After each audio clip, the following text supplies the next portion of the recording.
আপনি কি কখনো ভাবছেন ঈদ উপলক্ষে নতুন নোট কেনা কেন এত ব্যয়বহুল? চলুন আজকে আমরা সেই রহস্য উন্মোচন করব।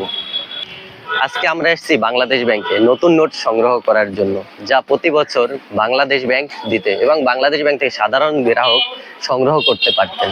কিন্তু এই বিগত 2 বছর যাবৎ বাংলাদেশ ব্যাংক দিচ্ছেন না।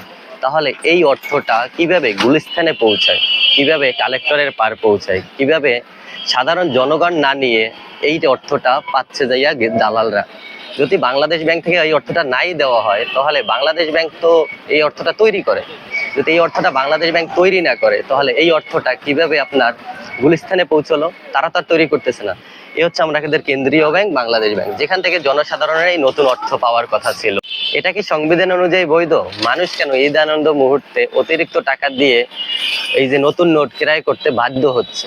আমরা জানতে চাই সরকারের কাছে, সরকার কিভাবে এই পরিস্থিতি নিয়ন্ত্রণ করতে পারে, যাতে সবার ঈদ আনন্দপূর্ণ হয় এবং এই অপরাধমূলক লেনদেন বন্ধ হয়।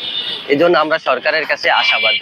আপনারা সকলে জনস্বার্থে এই ভিডিওটি শেয়ার করবেন, যাতে এটা বাংলাদেশ গভর্নমেন্ট দেখে এবং যাতে এর পরিস্থিতি নিয়ন্ত্রণের জন্য সকলে লেনদেন, যাতে বাংলাদেশ ব্যাংকের দালালরা লেনদেনটা না নিতে পারে, সেই ব্যবস্থাটার জন্য আপনারা সকলে একটু ভিডিওটা শেয়ার দিবেন।